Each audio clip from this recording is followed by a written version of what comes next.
हे मेरे मन, तू यहोवा को धन्य कर। हे मेरे परमेश्वर यहोवा, तू अत्यंत महान है। तू वैभव और ऐश्वर्य का वस्त्र पहने हुए है, जो उजियाले को चादर के समान ओढ़े रहता है और आकाश को तंबू के समान ताने रहता है, जो अपनी अटारियों की कड़ियाँ जल में धरता है और मेघों को अपना रथ बनाता है और पवन के पंखों पर चलता है, जो पवनों को अपने दूत और धधकती आग को अपने टहलुए बनाता है। तूने पृथ्वी को उसकी नींव पर स्थिर किया है, ताकि वह कभी ना डगमगाए। मैं मुख्य आचार्य R.K. सोनवानी आप सभी को जय मसीह की। आज की ऑनलाइन रविवारी आराधना परमेश्वर पिता, परमेश्वर पुत्र और पवित्र आत्मा के नाम से प्रारंभ करते हैं। आमीन और आमीन। आप सभी को जय मसीह की। मेरा नाम करण कुमार खांडे है और संचालक मंडल प्लस पिता परमेश्वर का धन्यवाद करता हूं कि मुझे प्रारंभिक प्रार्थना देने की अवसर दिया। तो आइए हाथों को जोड़े, सिरों को झुकाएं और सारा मन पिता परमेश्वर की ओर। धन्यवाद पिता परमेश्वर, एक बार फिर से तेरे चरणों के समीप आके हृदय मन से धन्यवाद देते हैं प्रभु जी। प्रभु जी, आज की आराधना को तेरे हाथों में सौंपते पिता परमेश्वर, जितने लोग भी तेरे राह में हैं पिता परमेश्वर और तेरे घरों मंदिर को आना चाहते हैं पिता, तेरे आराधना में, तेरी छुटकारा बल में पिता परमेश्वर शांति होना पिता परमेश्वर शामिल होना चाहते पिता, तेरे आराधना में शामिल होना चाहते पिता परमेश्वर, छुटकारा पाना चाहते पिता परमेश्वर, सबके लिए प्रार्थना करते पिता परमेश्वर। प्रभु जी, जो भी अपने खाट में है पिता प्रभु जी, तेरा वचन कहता है कि अपना खाट उठा और चल, ऐसे बोलते पिता परमेश्वर। प्रभु जी, तू हर एक के मन को जानने वाला है, जांचने वाला खुदा है पिता परमेश्वर। ऐसी आपसे प्रार्थना है प्रभु जी। आज के गीतों का गाया जाना, वचनों का पढ़ा जाना, प्रभु भोज कर लिया जाना और पिता परमेश्वर सारे एक बात आपको सुखदायक सुगंध के रूप में ग्रहण योग्य होने वाले पिता परमेश्वर। ऐसी आपसे प्रार्थना है प्रभु जी। प्रार्थना करता हूँ विशेषकर वचन के लिए प्रभु जी, कि जो भी वक्ता वहाँ से वचन सुनाए पिता परमेश्वर, परंतु वो नहीं, उसके अंदर आपकी आत्मा हो के वचन सुनाने वाले हो सके। ऐसे आपसे प्रार्थना है प्रभु जी। वचन के द्वारा हमसे बातें करते हैं पिता परमेश्वर और सही राह और सही रास्ता पर चलाने वाले खुदा है पिता परमेश्वर। ऐसी आपसे प्रार्थना है प्रभु जी। प्रभु जी, और क्या मांगने से पहले हमारे हृदय मन को जानने वाले खुदा है पिता परमेश्वर। हर एक बात में आप हमारी नहीं परंतु आपकी बड़ाई चाहते हुए धन्यवाद के साथ छोटी विनती प्रभु यीशु मसीह के नाम से मांगते हैं। आमीन। आइए हम प्रभु की महिमा में एक गीत गा रहे थे, जो स्तुति की गीत क्रमांक 232 में पाया जाता है। मन मंदिर में बसने वाला यीशु तू है निराला।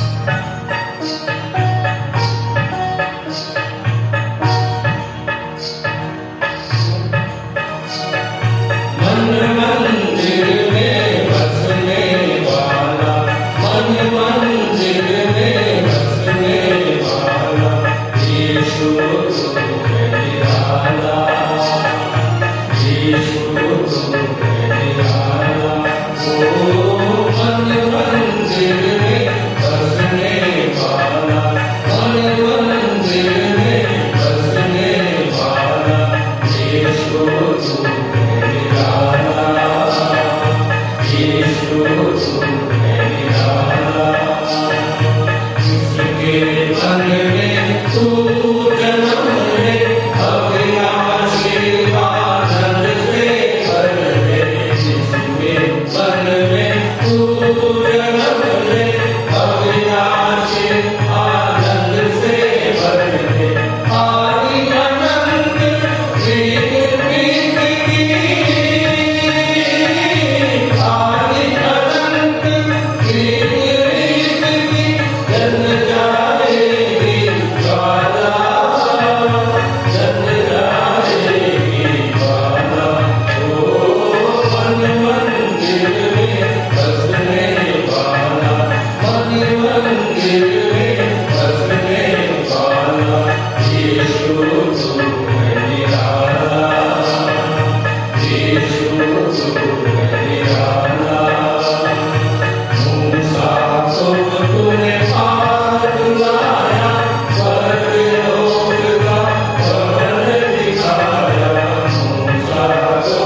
मैं ग्राम पौड़ी से आई हूँ। परमेश्वर पिता को धन्यवाद देती हूँ और संचालन कर्ता को, जो कि मुझे उत्तरवादी पाठ पढ़ने के लिए अवसर दिया। आप सभी को जय मसीह की। मेरा नाम शारदा नेती है और मैं ग्राम पौड़ी की कलेसिया से आई हूँ। पिता परमेश्वर को धन्यवाद देती हूँ और संचालक मंडलों का, जो मुझे उत्तरवादी पाठ करने का अवसर दिया। तो आइए हम सब निकाल लीजिए उत्तरवादी पाठ। यूहन्ना रचित सुसमाचार 8 अध्याय 12 वचन से 47 वचन तक पढ़ लेंगे। एक वचन मैं पढ़ूंगी, दूसरा वचन आप दीदी के साथ पढ़ लेना। यीशु जगत की ज्योति। यीशु ने फिर लोगों से कहा, जगत की ज्योति मैं हूँ। जो मेरे पीछे हो लेगा वह अंधकार में न चलेगा वरन जीवन की ज्योति पाएगा। इसलिए फरीसियों ने उससे कहा, तू अपनी साक्षी स्वयं दे रहा है, तेरी साक्षी सच्ची नहीं।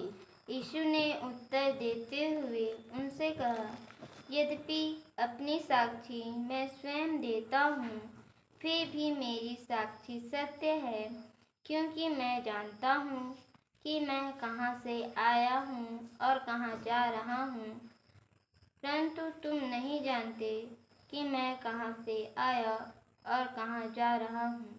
तुम लोग शरीर के अनुसार न्याय करते हो, मैं किसी का न्याय नहीं करता।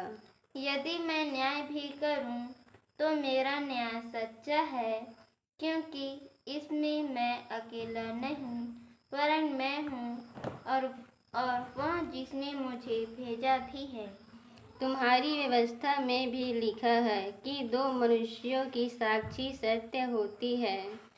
एक मैं हूँ जो अपनी साक्षी स्वयं देता हूँ, और दूसरा पिता है जिसने मुझे भेजा और मेरे विषय में साक्षी देता है।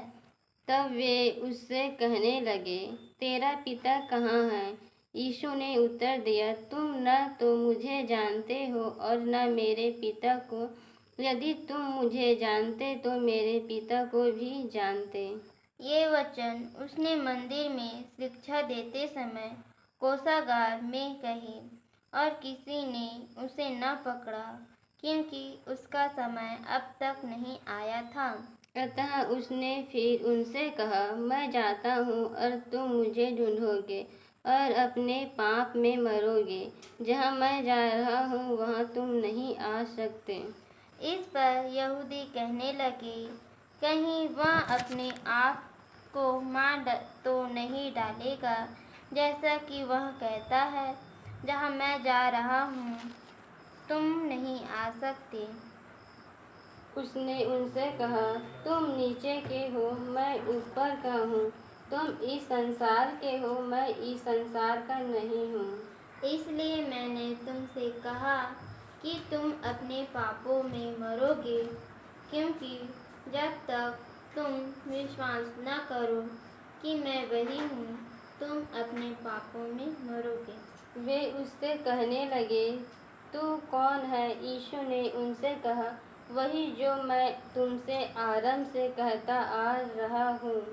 मुझे तुम्हारे संबंध में बहुत सी बातें कहनी हैं और न्याय करना है, परंतु जिसने मुझे भेजा वह सच्चा है, और जो बातें मैंने उससे सुनी वही मैं जगत से कहता हूँ। वे यह नहीं समझे कि वह उनसे पिता के विषय में कह रहा था। इसलिए यीशु ने कहा, जब तुम मनुष्य के पुत्र को ऊंचे पर चढ़ाओगे, तब तुम जानोगे कि मैं वही हूँ, और मैं अपने आप से कुछ नहीं करता, परंतु जैसे पिता ने मुझे सिखाया मैं ये बातें कहता हूँ। वह जिसने मुझे भेजा मेरे साथ है, उसने मुझे अकेला नहीं छोड़ा है, क्योंकि मैं सदा वे ही कार्य करता हूँ जिससे वह प्रसन्न होता है। जब उसने ये बातें कही तो बहुतों ने उस पर विश्वास किया। तब यीशु उन यहूदियों से जिन्होंने उस पर विश्वास किया था कहने लगा, यदि तुम मेरे वचन में बने रहोगे तो सचमुच मेरे चेले ठहरोगे, और तुम सत्य को जानोगे, और सत्य तुमको स्वतंत्र करेगा। उन्होंने उसे उत्तर दिया, हम इब्राहिम के वंशज हैं और अब तक किसी के दास नहीं हुए, तो फिर तू कैसे कहता है तुम स्वतंत्र हो जाओगे? यीशु ने उनको उत्तर दिया, मैं तुमसे सच सच कहता हूँ, हर एक जो पाप करता है पाप का दास है। दास सर्वदा घर में नहीं रहता, पुत्र सर्वदा रहता है। इसलिए यदि पुत्र तुम्हें स्वतंत्र करेगा, तो तुम सचमुच स्वतंत्र हो जाओगे। मैं जानता हूँ कि तुम इब्राहिम के वंशज हो, फिर भी मुझे मार डालना चाहते हो, क्योंकि मेरा वचन तुम्हारे हृदय में स्थान नहीं पाता। मैं वे ही बातें कहता हूँ जिन्हें मैंने अपने पिता के यहाँ देखा है, इसी तरह तुम भी वे ही कार्य करते हो जिन्हें तुमने अपने पिता से सुना है। उन्होंने उत्तर देते हुए उससे कहा, हमारा पिता तो इब्राहिम है। यीशु ने उनसे कहा, यदि तुम इब्राहिम की संतान हो तो इब्राहिम के समान कार्य करो। परंतु जैसा कि विवश है, अब तुम मुझ जैसे मनुष्य को मार डालना चाहते हो, जिसने तुम्हें वह सत्य बतलाया जो परमेश्वर से सुना। ऐसा तो इब्राहिम ने नहीं किया। तुम अपने पिता के कार्यों को कर रहे हो। उन्होंने उससे कहा, हम व्यभिचार से नहीं जन्मे, हमारा एक ही पिता है अर्थात परमेश्वर। यीशु ने उनसे कहा, यदि परमेश्वर तुम्हारा पिता होता तो तुम मुझसे प्रेम करते, क्योंकि मैं परमेश्वर से निकल कर आया हूँ। मैं अपनी इच्छा से भी नहीं आया, परंतु उसी ने मुझे भेजा है। जो मैं कह रहा हूँ उसे तुम क्यों नहीं समझते? यह इसलिए है क्योंकि तुम मेरा वचन नहीं सुन सकते। तुम अपने पिता शैतान से हो और अपने पिता की लालसाओं को पूरा करना चाहते हो। वह तो आरंभ से ही हत्यारा है और सत्य पर स्थिर नहीं रहता, क्योंकि उसमें सत्य नहीं। जब भी वह झूठ बोलता तो अपने स्वभाव से ही बोलता है, क्योंकि वह झूठा और झूठ का पिता है। परंतु इसलिए कि मैं सच बोलता हूँ तुम मेरा विश्वास नहीं करते। तुम में से कौन मुझे पाप का दोषी ठहराता है? यदि मैं सच बोलता हूँ तो तुम मेरा विश्वास क्यों नहीं करते? अंतिम वचन हम एक साथ सभी लोग पढ़ लेंगे। वह जो परमेश्वर का है, परमेश्वर की बातें सुनता है, इसी कारण तुम उन्हें नहीं सुनते, क्योंकि तुम परमेश्वर के नहीं हो। आमीन। ईश्वर दिन को पढ़े जाने सुने जाने में परमेश्वर हम सभी को आशीष दे। आमीन। सभी को जय मसीह। मैं सर्वशक्तिमान पिता पर स्वर्ग और पृथ्वी के सृजनहार परमेश्वर पर विश्वास रखता हूँ। मैं उसके एकलौते पुत्र हमारे प्रभु यीशु मसीह पर, जो पवित्र आत्मा के सामर्थ के द्वारा कुमारी मरियम से जन्मा, जिसने पोंतियुस पिलातुस के राज्य में दुख उठाया, जो क्रूस पर टांगा गया और मारा गया, जो गाड़ा गया और अदृश्य लोक में पहुंचा, और तीसरे दिन मृतकों में से फिर जी उठा, जो स्वर्ग पर चला गया और सर्वशक्तिमान पिता परमेश्वर के दाहिने हाथ विराजमान है, और जीवितों और मृतकों का न्याय करने फिर आने वाला है। विश्वास रखता हूँ मैं पवित्र आत्मा पर, पवित्र सारी कलीसिया पर, संतों की संगति पर, देह के पुनरुत्थान पर, पापों की क्षमा पर और अनंत जीवन पर विश्वास रखता हूँ। आमीन। आप सबको जय मसीह की। मेरा नाम शेख नसीम श्रीवास है और मंदिर आते मुझे लगभग 18 वर्ष हो गए हैं। आइए हम सब प्रार्थना करेंगे। हाथों को जोड़ें, आंखों को बंद करें, अपना ध्यान परमेश्वर की ओर लगाएं। महान अनुग्रहकारी प्रेमी पिता परमेश्वर, बड़े ही धन्यवाद के साथ मेरे खुदा के चरणों के सदैव में आते हैं और धन्यवाद देते हैं प्रभु जी आज विश्राम दिन के लिए परमेश्वर पिता जो तूने हमें दिया है। प्रभु जी धन्यवाद देते हैं प्रभु जी कि पिछले सप्ताह प्रभु जी तूने हमें संभाल के रखा प्रभु, हर प्रकार की दुर्घटनाओं से, बीमारियों से और परेशानियों से, और जितनी भी दिक्कतें हुई सबसे हमारी हिफाजत की, उसके लिए आपका बहुत बहुत धन्यवाद। धन्यवाद परमेश्वर पिता कि हम सब यहाँ इकट्ठे हो पाए हैं प्रभु जी, और आपकी आत्मा की उपस्थिति में परमेश्वर पिता आपकी स्तुति महिमा और आपके वचनों का मनन चिंतन करने पाए हैं। प्रभु जी बहुत बहुत धन्यवाद। प्रार्थना करते हैं खुदा बाप अपने देश के लिए परमेश्वर पिता, देश के अगुओं के लिए खुदा बाप होने देना परमेश्वर पिता। आपकी आशीष और आपकी ज्ञान और बुद्धि और समझ की आत्मा चाहते हैं परमेश्वर पिता कि जैसे भी वो देश का संचालन करते हैं प्रभु जी, आपके डर भय में रह के प्रभु जी हमारे देश का संचालन करने वाले हो सके प्रभु, ताकि यहाँ के अमन और शांति हमेशा बरकरार रहने वाले हो सके। प्रभु जी प्रार्थना करते हैं परमेश्वर पिता जितने भी प्रभु जी यहाँ पर आते हैं लोग प्रभु जी, सबको आपके हाथों में सौंपते हैं प्रभु जी, तो सबको ज्ञान और बुद्धि समझ की आत्मा से परिपूर्ण करना प्रभु जी। प्रार्थना करते हैं प्रभु जी हमारे आज के जितने भी कार्यक्रम होने वाले हैं, जितने भी गवाहियाँ होने वाली हैं, जितने भी संदेश होने वाले हैं, सब पर आपकी आशीष चाहते हैं प्रभु जी। जितने भी वक्ता है परमेश्वर पिता सबको आपके हाथों में सौंपते हैं प्रभु जी। आप ज्ञान और बुद्धि और समझ के आत्मा से परिपूर्ण करिए प्रभु जी कि आपके बताए हुए बातों को परमेश्वर पिता को हमें समझा सके, हमें बता सके और हम समझने वाले हो सके प्रभु जी। प्रार्थना करते हैं प्रभु जी हमसे जो भी गलती अपराध होती है सबको लिए क्षमा चाहते हैं परमेश्वर पिता। प्रार्थना करते हैं प्रभु जी हमारे संडे स्कूल के लिए परमेश्वर पिता, उनके बच्चों के लिए प्रभु जी, उन्हें सबको ज्ञान और बुद्धि और समझ की आत्मा देना प्रभु जी। सारे टीचरों को भी आपके हाथों में सौंपते हैं परमेश्वर पिता, जो कुछ भी वो बच्चों को सिखाते हैं परमेश्वर पिता, आपकी उपस्थिति में परमेश्वर पिता, आपकी ज्ञान और बुद्धि समझ के आत्मा में प्रभु जी वो सबको सिखाने वाले हो सके प्रभु जी। प्रार्थना करते हैं परमेश्वर पिता हमारे यूथ संगति के लिए प्रभु जी, जवान बच्चे हैं परमेश्वर पिता, तो सबको संभाल के रखना प्रभु, ज्ञान और बुद्धि और समझ की आत्मा से परिपूर्ण करना प्रभु जी। कि बुरा समय है प्रभु जी, बुरी संगति से बचा के रखना और ऐसा जीवन उन्हें देना परमेश्वर पिता कि वो खुद भी बचे और औरों को बचाने का काम करने वाले हो सके प्रभु जी। प्रार्थना करते हैं हमारी महिला टीम के लिए परमेश्वर पिता, सबको संगा साथ होना प्रभु जी, जबकि वो सिखाने वाली है प्रभु जी, तो उनके भी संगा साथ होना, उनके और उनके परिवार को आपके हाथों में सौंपते हैं।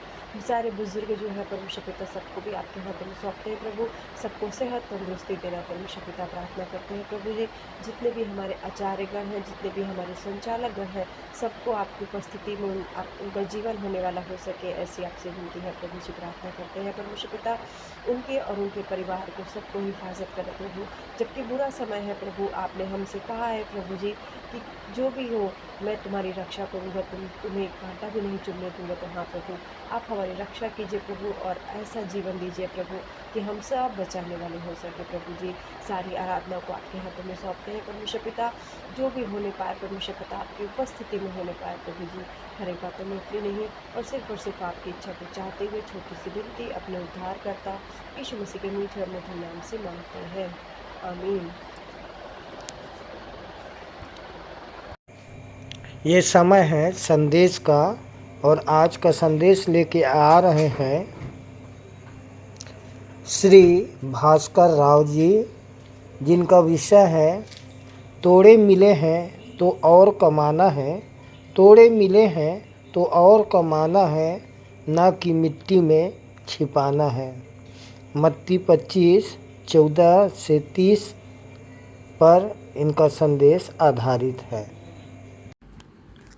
मेरे प्रियो, प्रभु के प्रियो, राजा यीशु मसीह के पवित्र नाम में सारी मंडली को मेरा नमस्कार। धन्यवाद पिता परमेश्वर कि आपने एक संदेश देने का अवसर दिया इस स्टेज पे। हमारे पवित्र शास्त्र के नए नियम में पहला अध्याय मत्ती आज से 2025 साल पहले लिखा गया, जब राजा यीशु मसीह ने जन्म लिया। सारे पुराने नियमों को मॉडिफाई किया गया, संशोधित किया गया, सुधार किया गया। आज के नए युग में नए नियम को मैं आपके सामने संदेश के लिए अध्याय 25 को चुनता हूँ। इसका वचन 21 और 29 आप सब लोगों ने अक्सर कभी न कभी जाने अनजाने पढ़ा होगा। मेरे प्रियो, ये दृष्टांत है हमारी प्रार्थना की ज़िंदगी को बढ़ाने और घटाने का, और जो उद्धार का मार्ग हमें मिला है उस उद्धार के मार्ग को हमें पहचानना है अवसर को सुसमाचार के लिए। और ये संदेश सुसमाचार के माध्यम से आप सबके बीच मत्ती रचित सुसमाचार के माध्यम से मैं शेयर करना चाहता हूँ। धन्यवाद पिता परमेश्वर का कि उन्होंने इस दृष्टांत को वचन में याजक के रूप में लिखा, और हमारा महायाजक राजा यीशु मसीह कहता है कि वचन 21 और 29 के अनुसार जो थोड़े में विश्वास योग्य रहा वो बहुत वस्तुओं का अधिकारी होगा और अपने स्वामी के आनंद में सहभागी होगा, अर्थात स्वर्ग का राज्य हमें मिलेगा। और हमें उस अनंत जीवन की तलाश में ही इस संगति को करना है, इस मंडली में आकर शिक्षाओं को ग्रहण करना है। आज के ज़माने में मेरे प्रियो, जिस प्रकार एक पिता अपने पुत्र को किसी व्यवसाय के लिए पूंजी देता है और उस पूंजी में जब छोटा सा कारोबार वो शुरू करता है तो वो छोटा सा कारोबार में से कुछ लेन देन के उधार और कर्ज होते हैं, जिसके कारण वो धंधा बंद हो जाता है। लेकिन अगर वो उस पूंजी को पहले बढ़ाए अपने बुद्धि और ज्ञान से उपाय करके और एक अच्छी कार्यशैली को अपनाकर यदि वो आगे बढ़ता है तो उसकी पूंजी दुगनी हो जाती है, तिगुनी हो जाती है। और जब इस प्रकार वो एक वृहद और व्यापक कारोबार का स्वामी हो जाता है, उसके बाद वो और बढ़ते जाता है। उसी प्रकार मेरे प्रियो, हम सबको अपनी प्रार्थना की ज़िंदगी को बढ़ाने में विशेष रूप से कंसंट्रेट करना होगा, ध्यान देना होगा, एकाग्र चित्त होकर अत्यधिक समय, अधिक से अधिक समय अपने उस अनंत जीवन की चाह में प्रभु परमेश्वर पिता के साथ एकांत में अत्यधिक, अधिक से अधिक समय, मैक्सिमम टाइम स्पेंड करना होगा। और उसके बाद जब हम उसे जान जाएंगे, उसके बारे में जान जाएंगे, तब वो हमें बहुतायत की आशीष देगा। और जो भक्ति का जीवन और परमेश्वर की भय भक्ति का एक लाइफ जो हमको मिला हुआ है, ये विशेष ज़िंदगी हमारे पास बहुतायत से 2 गुने में, 3 गुने में, गुणांकों में बढ़ता चला जाएगा। लेकिन जैसे ही हम प्रार्थना के जीवन में कमी करते हैं, बेईमानी करते हैं, पूर्ण रूप से निष्ठा और लगन से हम उसके साथ में नहीं रहते, समर्पण नहीं करते, तब हमारी भक्ति से हमको जो कुछ थोड़ा बहुत मिला है ना, वो भी धीरे धीरे छीन लिया जाएगा, समाप्त हो जाएगा अपने आप। आज के इस तोड़े के दृष्टांत में हमारा पवित्र शास्त्र यही कह रहा है कि हम में से अधिकांश लोगों का हाल यही है कि हम लोग उस प्रार्थना के जीवन को बढ़ा नहीं पा रहे हैं। हमें हमेशा आगे बढ़ाना है, न कि डाउन टू अर्थ। सुंदर संदेश के लिए श्री भास्कर राव जी और उनके पूरे परिवार को प्रभु बहुतायत की आशीष दे। प्रभु भोज विधि का संचालन श्रीमती मल्लिका ब्राउन के द्वारा। आप सबको जय मसीह की। मेरा नाम श्रीमती मल्लिका ब्राउन है। मैं परमेश्वर को बहुत बहुत धन्यवाद देती हूँ कि आज की प्रभु भोज की संगति करने का ये सुअवसर मुझे प्राप्त हुआ है और मैं इस पर अपना छोटा सा मनन आपके सामने रखना चाहती हूँ। सामने है प्रभु भोज की ब्यारी, आइए कुछ क्षण करें अपने मनों की तैयारी। पहला कुरिन्थियों 11 अध्याय उसका 24 और 25 में 2 बार ऐसा आया है, मेरे स्मरण के लिए यही किया करो। प्रियो, एक समय की बात है, एक पिता और एक पुत्र एक साथ रहा करते थे।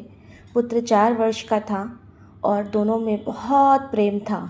और ऐसा हुआ कि जो पिता है वो उसका काम होता है ब्रिज को एक ऑपरेट करने का। जब ट्रेन आती जाती है तो वो ब्रिज को खोलने और बंद करने का काम किया करता था।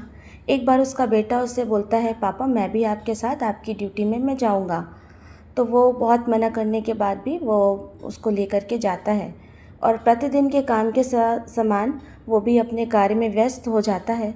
और ऐसा होता है कि जब उसका ध्यान जाता है काफ़ी समय के बाद कि उसका बेटा वो ब्रिज के बहुत आगे निकल जाता है और वो समय होता है ट्रेन के आने का और सायरन बज जाता है और इतनी दूरी रहती है पिता और पुत्र की कि वो उसको उस तक पहुंचना उसका मुमकिन नहीं हो पाता है।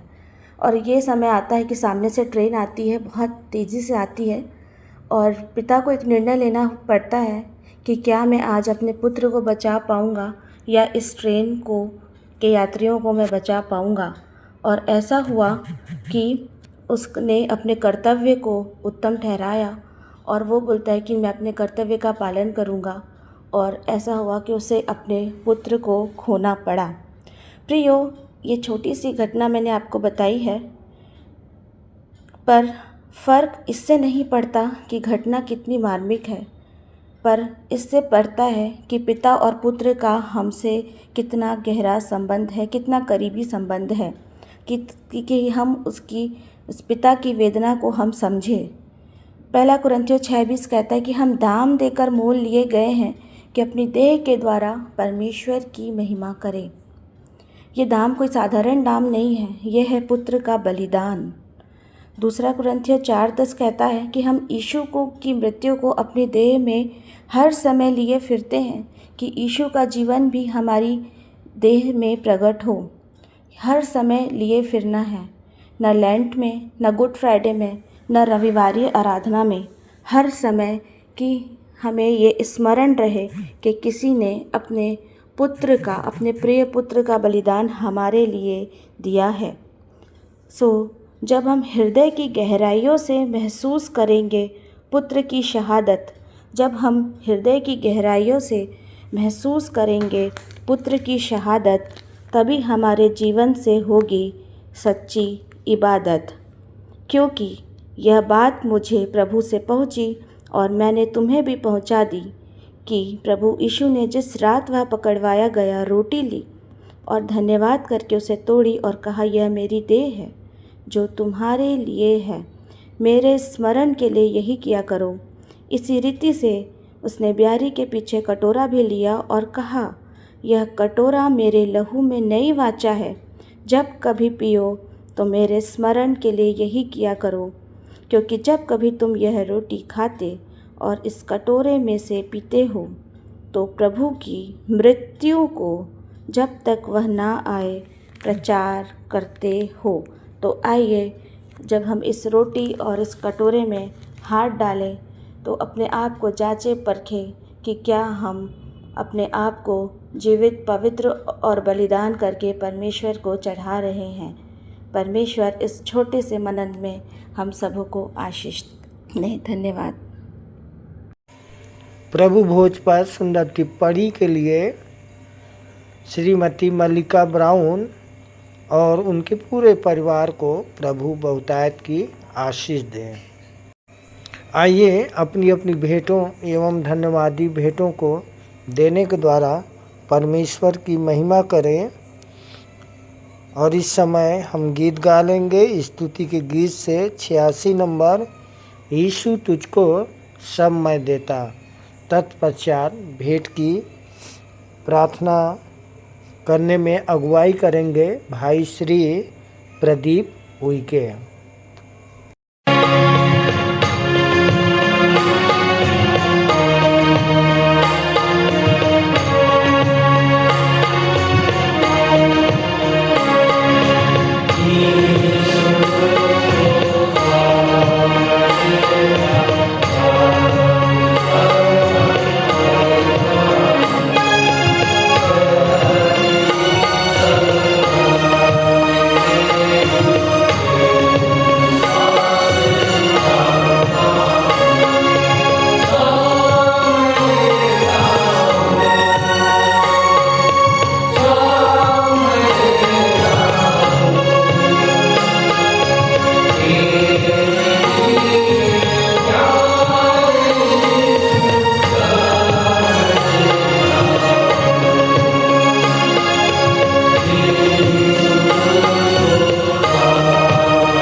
आप सभी को जय मसीह की। मेरा नाम प्रदीप उइके है। प्रभु में आज मेरे को 5वां वर्ष होने जा रहा है और यही की दुआ एवं प्रार्थना से मैं स्वस्थ एवं भला चंगा पाया जाता हूँ। और जैसे मैं बचा हूँ वैसे हम दूसरों को बचाने का प्रयास करता हूँ। आइए हम भेंट के लिए प्रार्थना करते हैं। अपनी आंखों को बंद करते हैं, सिरों को झुकाते हैं, सारा मन पिता परमेश्वर की ओर लगाते हैं। आकाश और पृथ्वी के कर्ता सृजनहार प्रभु जी, बड़े ही धन्यवाद और विश्वास के साथ में एक बार फिर आपके समीप में आते हैं। प्रभु जी, हम धन्यवाद करते हैं जीवन की उत्तम आशीषों के लिए प्यारे पिता परमेश्वर, जो आपने हमें दी है प्यारे पिता। उन्हीं आशीषों से प्राप्त प्रभु जी छोटा सा अंश भेंट स्वरूप आपके समीप में के चरणों में लाए हैं। प्रभु जी, इसे बड़ी ही दयापूर्वक ग्रहण कीजिए प्यारे पिता। हो सके प्यारे पिता परमेश्वर कि ये आपके राज्य के कार्यों में खर्च की जाए प्यारे पिता परमेश्वर। होने देना परम पिता परमेश्वर कि हमने जो अंश अपने पास रख छोड़ा है उसे भी खर्च करने की सद्बुद्धि दीजिएगा प्यारे पिता। जिन छोटे बड़े हाथों ने भेंट चढ़ाई है उनके आय के स्रोत पर, बाल बच्चों पर, उनकी योजनाओं पर आपकी विशेष आशीष चाहते हैं प्यारे पिता। होने देना प्रभु जी कि जिन्होंने विशेष भेंटें चढ़ाई है, जैसे कि उनके जीवन में जो स्वर्ण अवसर आया है, जैसे कि शादी की सालगिरह, जन्मदिन या अन्य किसी कारणवश विशेष भेंट चढ़ाई है, उन्हें भी प्रभु आशीष देना। होने देना पिता परमेश्वर कि हम मौद्रिक मानसिकता के ना बने, पर अपने आप को जीवित, पवित्र और भावता हुआ बलिदान चढ़ाने वाले हो सकें। ऐसे हम आपसे प्रार्थना निवेदन करते हैं प्यारे पिता। होने देना प्रभु जी की आगे की शेष आराधना को आपके पवित्र हाथों में सौंपते हैं और इस छोटी सी विनती को उद्धार करता प्रभु यीशु मसीह के नाम से इस दुआ को मांगते हैं, आमीन। आइए अंत में सुन लेते हैं अपने मंदिर के संचालक जी द्वारा पिछले सप्ताह के संदेशों की समीक्षा एवं उत्तरवादी पाठ पर संक्षिप्त टिप्पणी तथा आज के व्यवहारिक जीवन में इसका उपयोग। प्रभु यीशु मसीह के मधुर मीठे नाम में आप सबको फिर से एक बार जय मसीह की। प्रियो, हम परमेश्वर पिता का धन्यवाद देते हैं कि उसकी दया और अनुग्रह से हम सब सुरक्षित पाए जाते हैं। और भी एक बहुत धन्यवाद का विषय है कि जिस देश में हम रहते हैं उस देश में हम 79वां स्वतंत्रता दिवस मनाने जा रहे हैं। अब ये बड़ा कठिन इसलिए लग रहा है, 80वां ऐसा बोलते थे तो भी बड़ा मुश्किल है, तो 79वां, हाँ, तो आप भी बोल के देखिए, आपको भी थोड़ा से अड़चन जाएगी। पर ये बड़े आनंद की बात है कि हम ऐसे स्वतंत्र देश में रहते हैं जहाँ के संविधान के अनुसार हमको किसी भी धर्म को मानने की छूट है और आनंद के साथ हम किसी भी पद को प्राप्त कर सकते हैं और इसके लिए हम परमेश्वर का धन्यवाद करते हैं। और प्रियो, आज का इसी संबंध में जो उत्तरवादी पाठ है वो है यूहन्ना 8:12 से 47। और इसमें बहुत सी बातें हैं, परंतु मैं उन खास बात पर आपका ध्यान आकर्षित करना चाहता हूँ कि यीशु मसीह ने प्रारंभ में कहा कि जगत की ज्योति मैं हूँ, और आगे बढ़ के वो 31 और 32वें पद में स्वतंत्रता के विषय में प्रकाश डालते हैं। और मैं आपके सामने पढ़ रहा हूँ यूहन्ना 8:31-32। तब यीशु ने उन यहूदियों से जिन्होंने उस पर विश्वास किया था कहने लगा। तब यीशु उन यहूदियों से जिन्होंने उस पर विश्वास किया था, कहने लगा, यदि तुम मेरे वचन में बने रहोगे, यदि तुम मेरे वचन में बने रहोगे तो सचमुच मेरे चेले ठहरोगे और तुम सत्य को जानोगे और सत्य तुमको स्वतंत्र करेगा।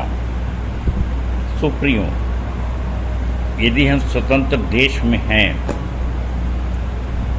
तो देश से तो हम स्वतंत्र हो गए, परंतु फिर यीशु मसीह ने ऐसा क्यों कहा कि तुम सत्य को जानोगे तो सत्य तुमको स्वतंत्र करेगा। तो एक शारीरिक गुलामी है और एक आत्मिक गुलामी,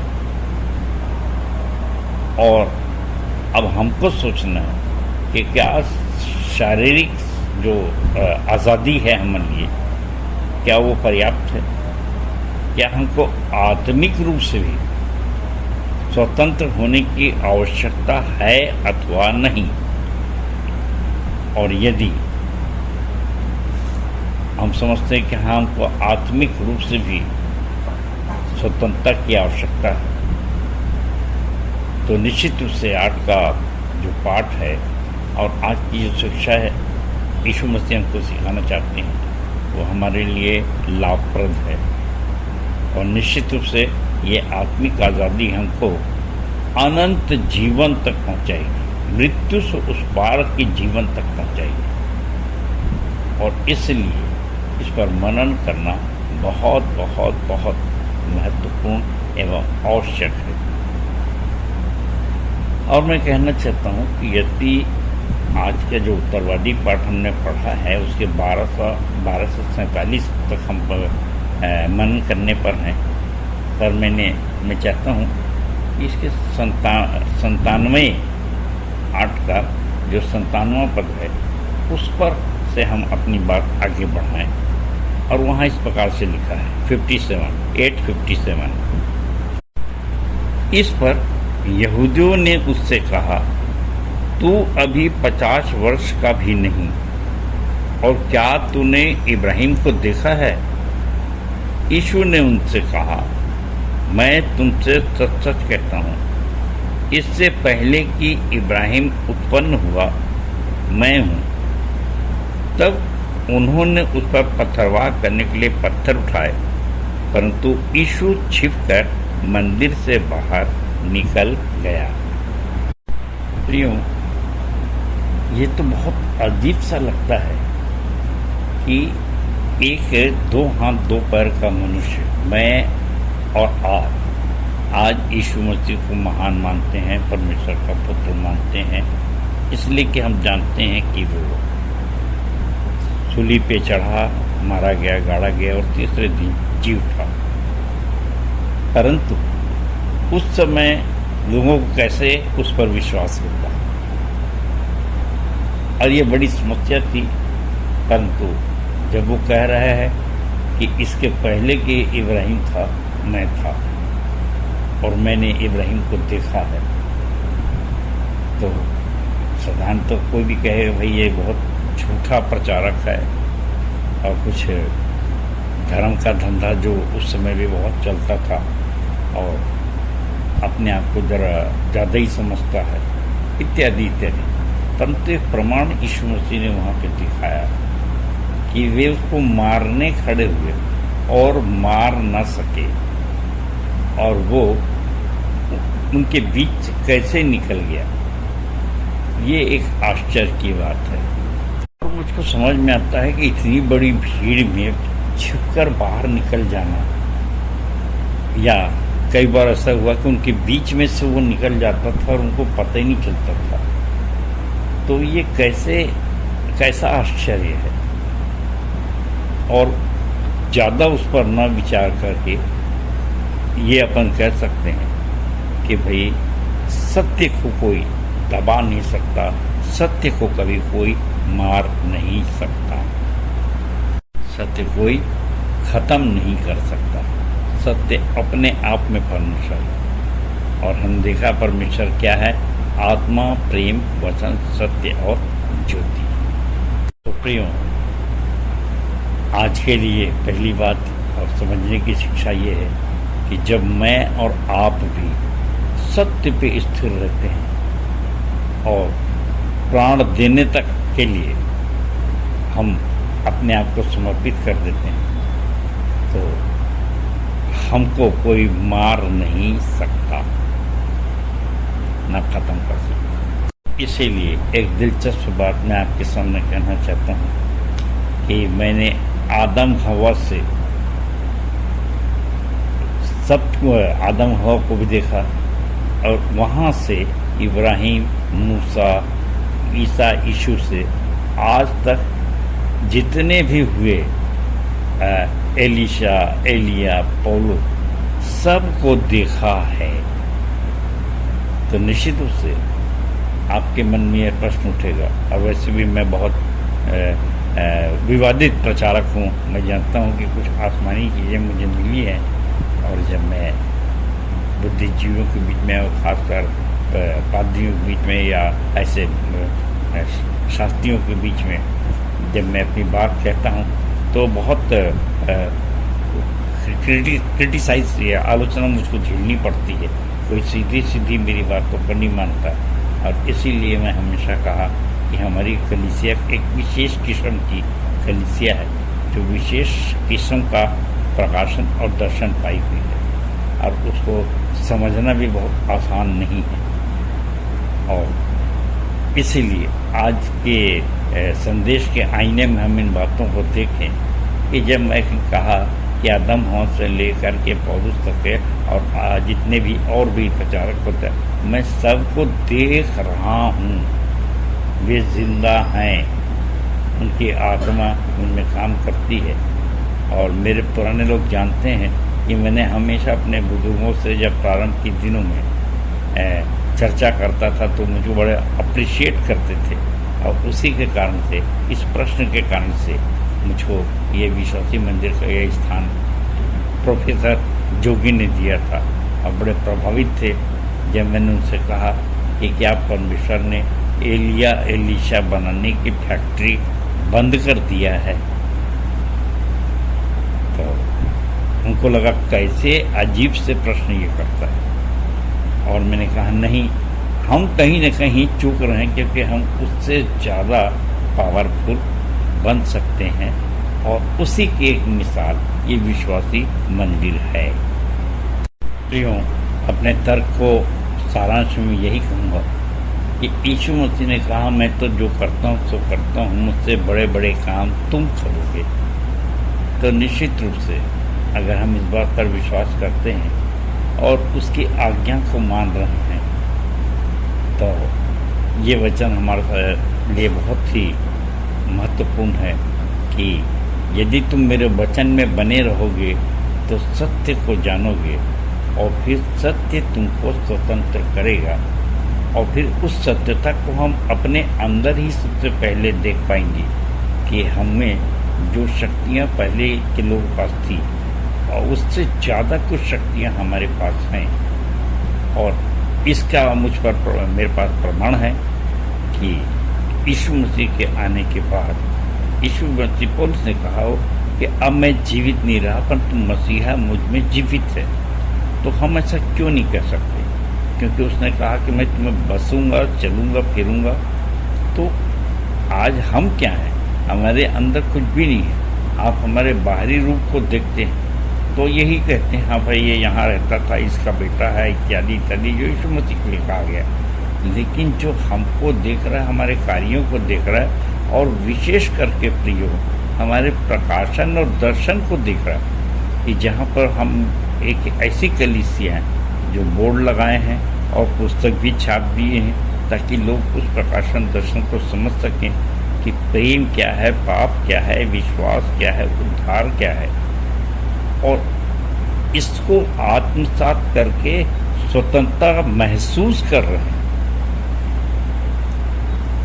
अब वो पाप से डरते नहीं और कहीं पर उनके लिए दुचित्तापन नहीं है। ये है तो है 100%।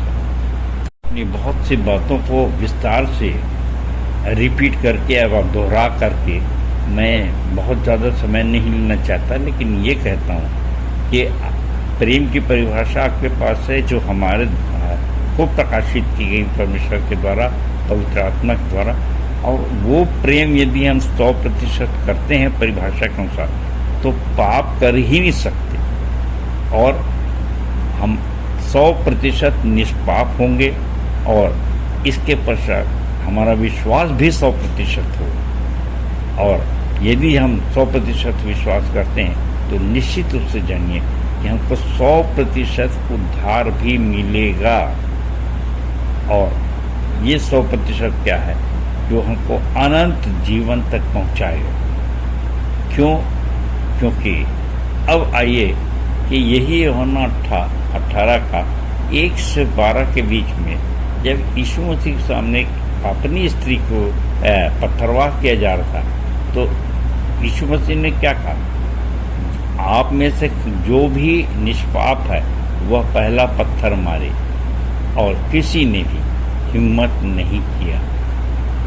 सो प्रियो, उसको बहुत कठिन और बहुत बातें न बोल के, कठिनाई में न लेकर के, मैं बड़ी सरल सी बात कहता हूँ कि सुबह से शाम तक हम कई ऐसे काम करते हैं जिसमें हमारे हाथ गंदे हो जाते हैं, परंतु साबुन से जो हाथ धो करके हम निश्चित रूप से भोजन प्राप्त करते हैं। और कोई तर्क नहीं है कि कोई कहे कि आप सोचते हो कि पूरी तरह से शुद्ध हो गया है सबसे। अरे भैया, तर्क नहीं है, हमको भोजन करना, हाथ धोए, हम शुद्ध खाना खा लेते हैं। तो ऐसे ही हम मनुष्य हैं, कुछ न कुछ हमसे ऐसा कुछ हो जाता है कि हम पाप कर बैठते हैं, जाने अनजाने में मन वचन कर्म से पाप करते हैं। परंतु कितनी अच्छी बात है कि हमारे पास उसको पाप को धोने के लिए, शुद्ध होने के लिए प्रेम की एक पाठ यीशु मसीह ने हमको सिखाया है।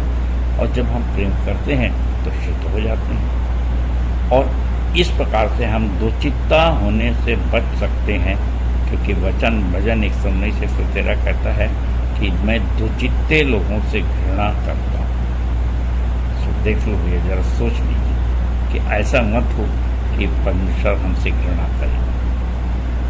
इतना सत्य को हम जाने, आज़ाद रहें, आनंदित रहें। इसके आगे का भाग हम सेकंड पार्ट में देखेंगे। आइए दूसरे भाग में चलते हैं। तो अपने संदेश के हम दूसरे भाग में हैं, और आज हम मनन कर रहे हैं स्वतंत्रता दिवस के अवसर पर 79वां स्वतंत्रता दिवस पर यूहन्ना 8:12 से 46 पर।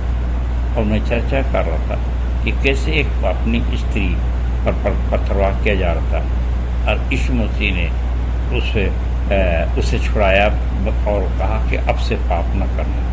और मेरे प्रियो, मेरे को स्मरण आता है एक बहुत अच्छी फिल्म बनी थी, मूवी रोटी, और उसमें ये इस गीत को और इस सीन को दिखाया गया है। और उसमें हमारे जो प्रसिद्ध गायक हैं किशोर कुमार साहब ने, उन्होंने एक गीत गाया था। तो मैं आपके सामने इसकी पहली लाइन गाना चाहता हूँ। आप लोग गूगल से निकाल के पूरे गीत को सुन सकते हैं। यार हमारी बात सुनो, ऐसा एक इंसान चुनो, हो जिसने पाप ना किया हो, कोई पापी न हो जिसने पाप ना किया हो, कोई पापी न हो।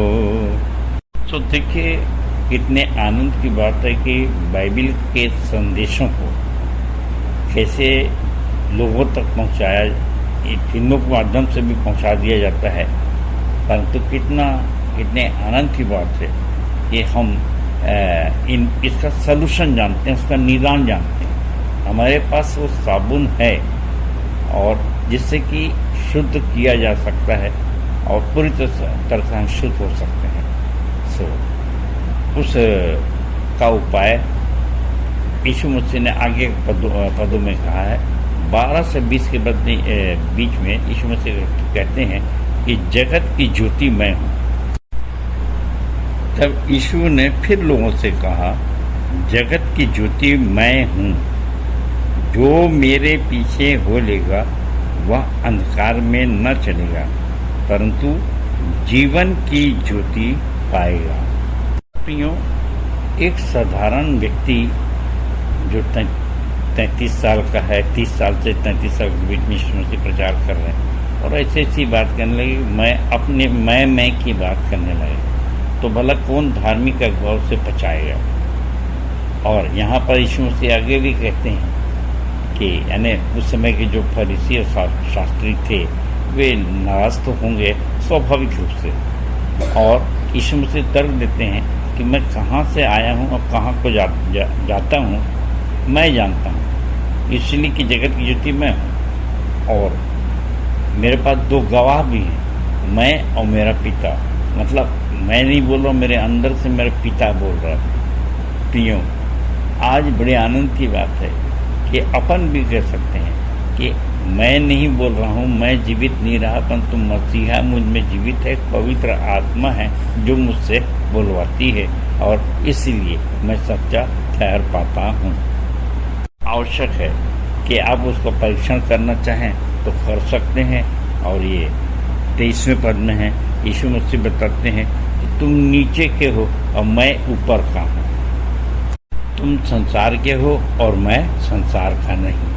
क्यों कितनी आनंद की बात है कि यीशु मसीह यहाँ पे दावा करते हैं 24वें पद में, इसलिए कि मैंने तुमसे कहा कि तुम अपने पापों में मरोगे, क्योंकि यदि तुम विश्वास न करोगे कि मैं वही हूँ तो अपने पापों में मरोगे।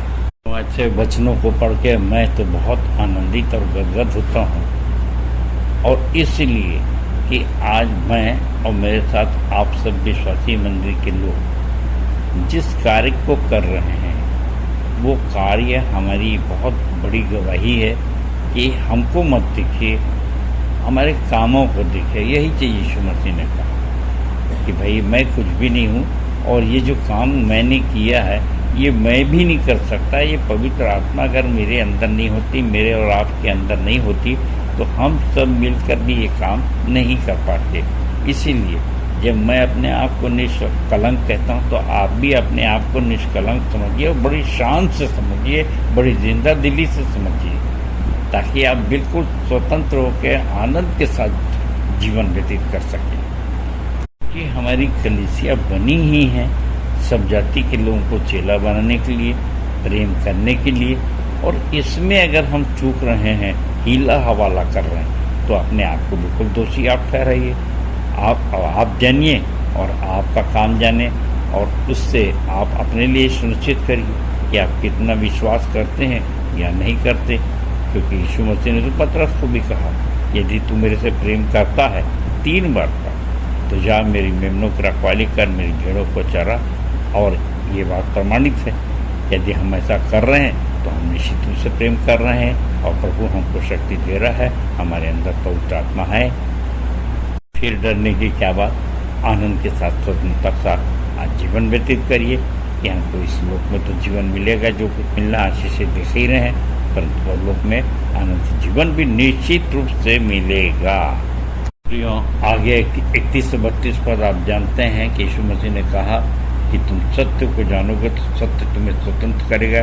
तो शास्त्री फरीसी उसे तर्क करने लगे कि हम तो 33वें पद में उन्होंने उसको उत्तर दिया कि हम तो इब्राहिम के वंश से हैं और कभी किसी के दास नहीं हुए, फिर तू क्यों कर कहता है कि तुम स्वतंत्र हो जाओगे।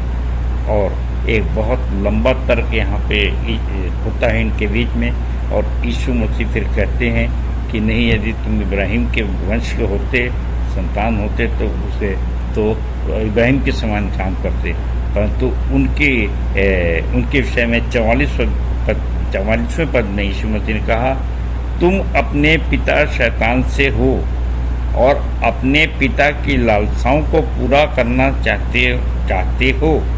वह तो आरंभ से हत्यारा है और सत्य पर स्थिर न रहा, क्योंकि सत्य उसमें है ही नहीं।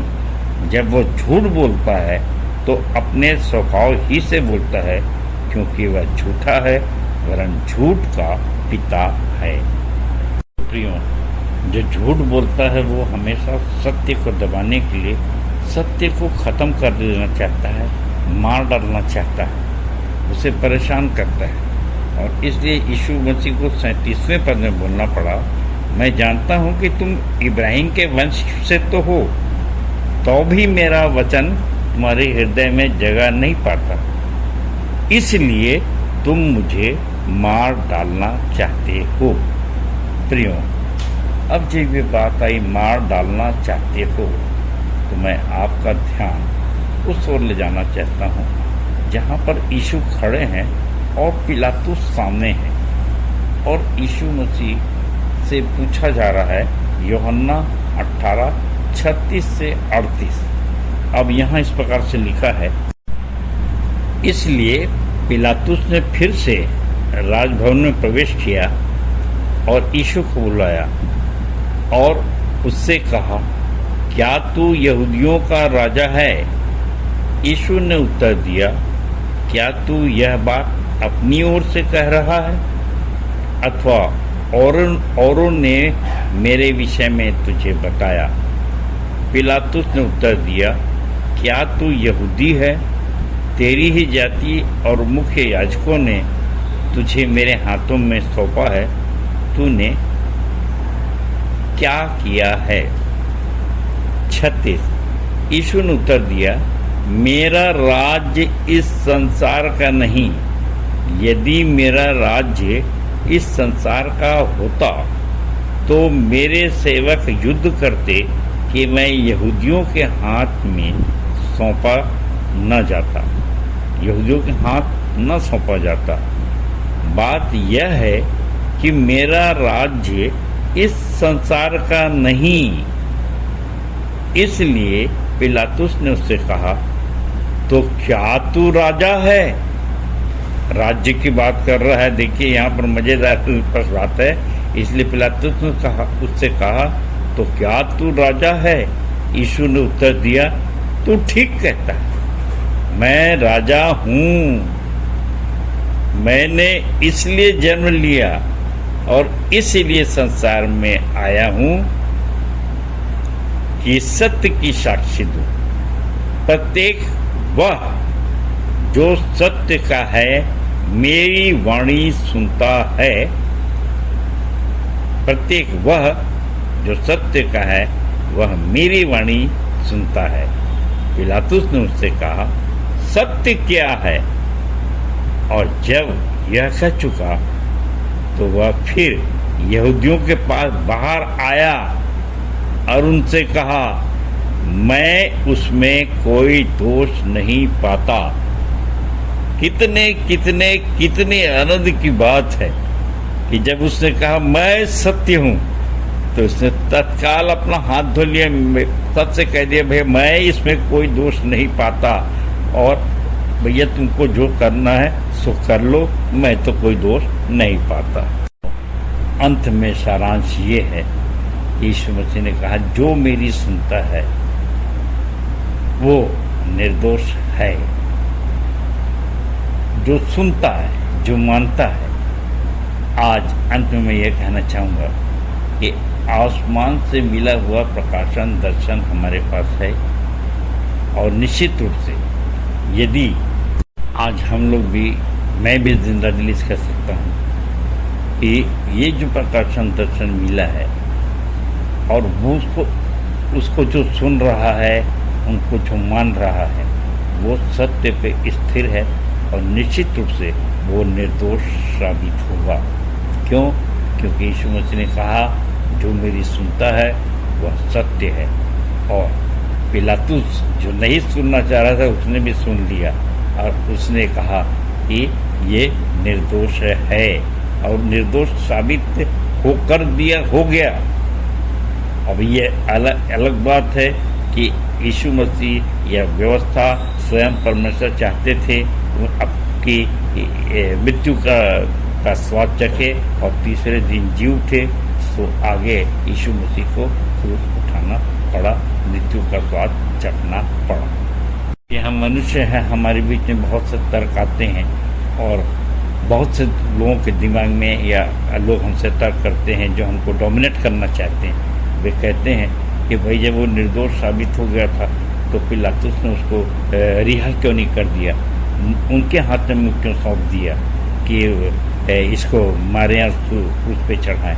तो स्त्रियों, ये सब हमको कहना पड़ता है कि वो तो खुद चाहता था कि वो मृत्यु का वर्ण करे और तीसरे दिन जी उठ करके मृत्यु पर विजय दिखाए।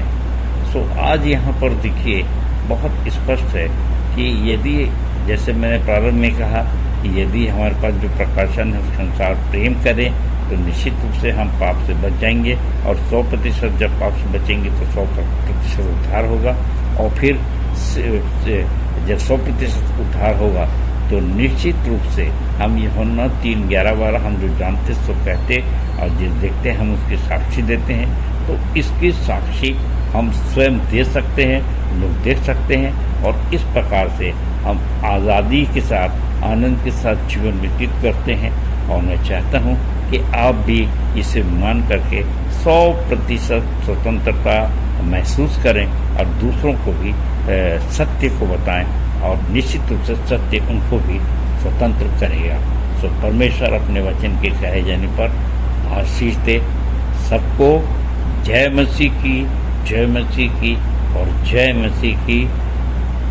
धन्यवाद। उत्तरवादी पाठ पर सुंदर सारगर्भित एवं व्यवहारिक टिप्पणी के लिए अपने संचालक जी का बहुत बहुत धन्यवाद करते हैं। तालियां। हम अपनी आराधना के अंतिम भाग में हैं। अंतिम गीत गाएंगे स्तुति के गीत से 102 नंबर, मैं यीशु के साथ नूर में चलूँगा। अंतिम प्रार्थना में अगुवाई करेंगे सह संचालक श्री आशीष जलाल जी। प्रभु की प्रार्थना और सह संचालिका डॉक्टर अल्पराम जी की आशीष से सभा का समापन करेंगे।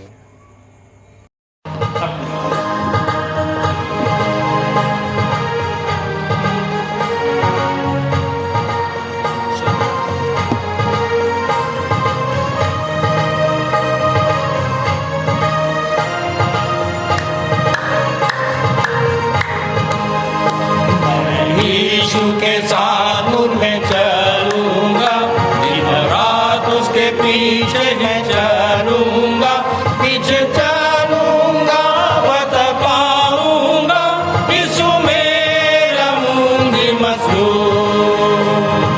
चलते चलते नूर में यीशु के साथ, हालेलुया, चलते चलते थामते यीशु के हाथ, नूर में मैं चलूंगा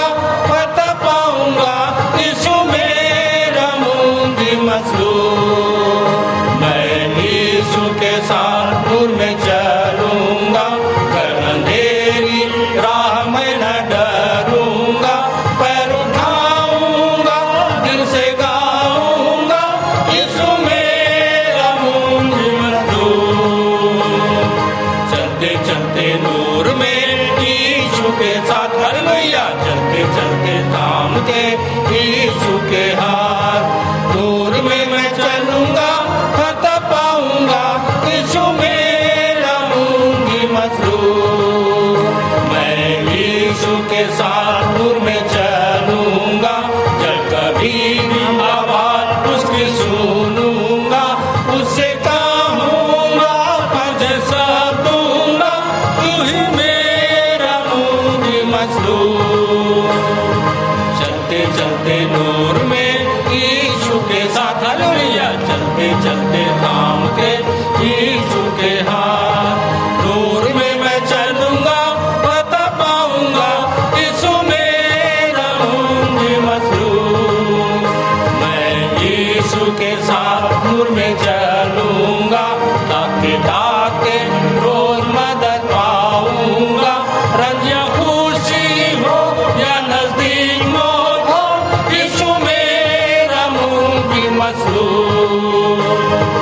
चलते चलते नूर में यीशु के साथ, हालेलुया, चलते चलते थामते यीशु के हाथ, नूर में मैं चलूंगा फतह पाऊंगा, यीशु मेरा मुंजी मसलूम। मैं यीशु के साथ नूर में चलूंगा, अपनी आँख उसकी तरफ लगाऊंगा,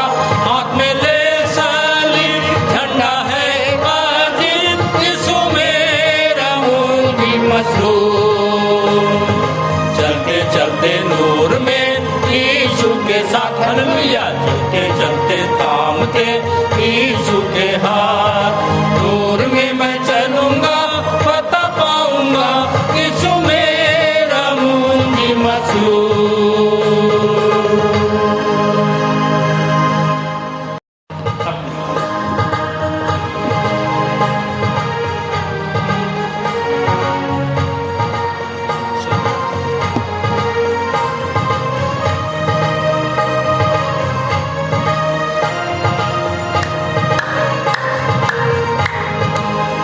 यीशु के साथ नूर में चलूंगा दिन रात उसके पीछे मैं चलूंगा पीछे चलूंगा बता पाऊंगा यीशु मेरा मुंजी मसूर चलते चलते नूर में यीशु के साथ हालेलुया चलते चलते थामते यीशु के हाथ नूर में मैं चलूंगा पता पाऊंगा यीशु मेरा मुंजी मसूर मैं यीशु के साथ नूर में चलूंगा कर अंधेरी राह में न डरूंगा पैर उठाऊंगा दिल से गाऊंगा यीशु मेरा मुंजी मसूर चलते चलते नूर में यीशु के साथ हालेलुया चलते चलते थामते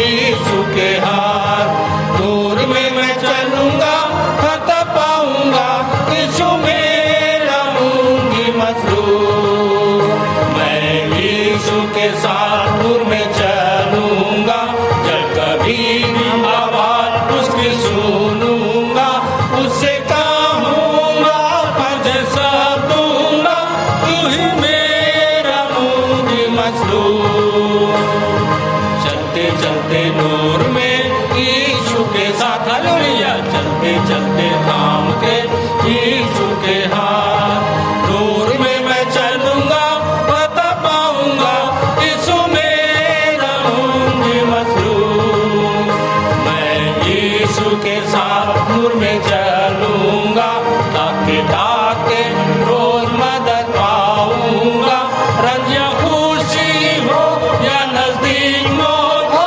यीशु मेरा मुंजी मसूर चलते चलते नूर में यीशु के साथ हालेलुया चलते चलते थामते यीशु के हाथ नूर में मैं चलूंगा पता पाऊंगा यीशु मेरा मुंजी मसूर मैं यीशु के साथ नूर में चलूंगा अपनी आँख उसकी तरफ लगाऊंगा हाथ में ले सली झंडा है अजीब यीशु मेरा मुंजी मसूर चलते चलते नूर में यीशु के साथ हालेलुया चलते चलते थामते यीशु के हाथ नूर में मैं चलूंगा पता पाऊंगा यीशु मेरा मुंजी मसूर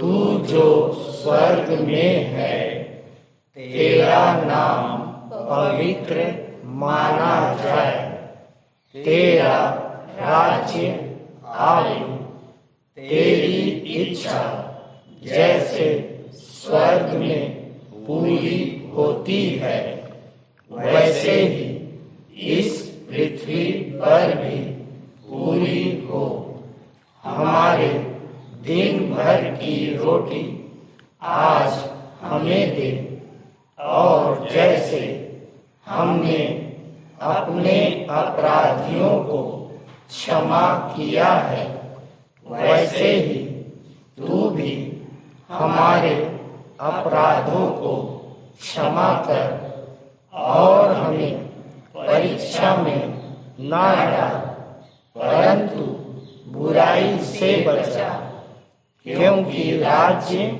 पराक्रम और महिमा सदा तेरे ही है आमीन।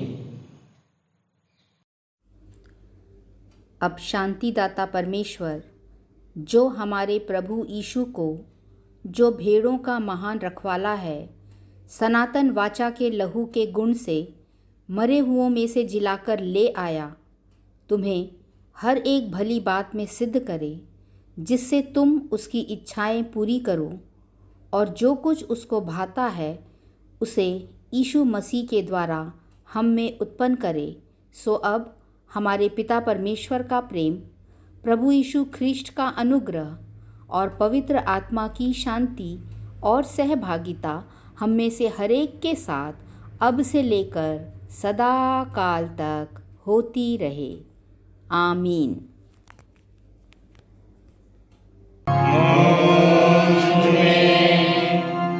यीशु की शोभा दिखाई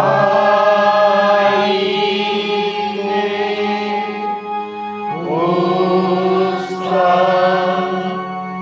अद्भुत प्यारा सा निर्मलता,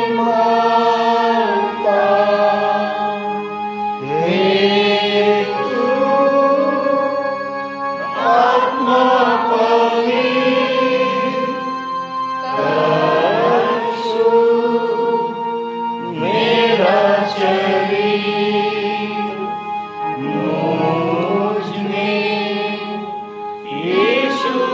शोभा दिखाई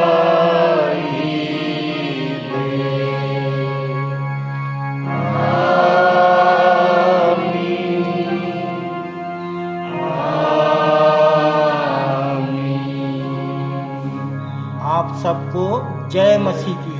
जय मसीह की।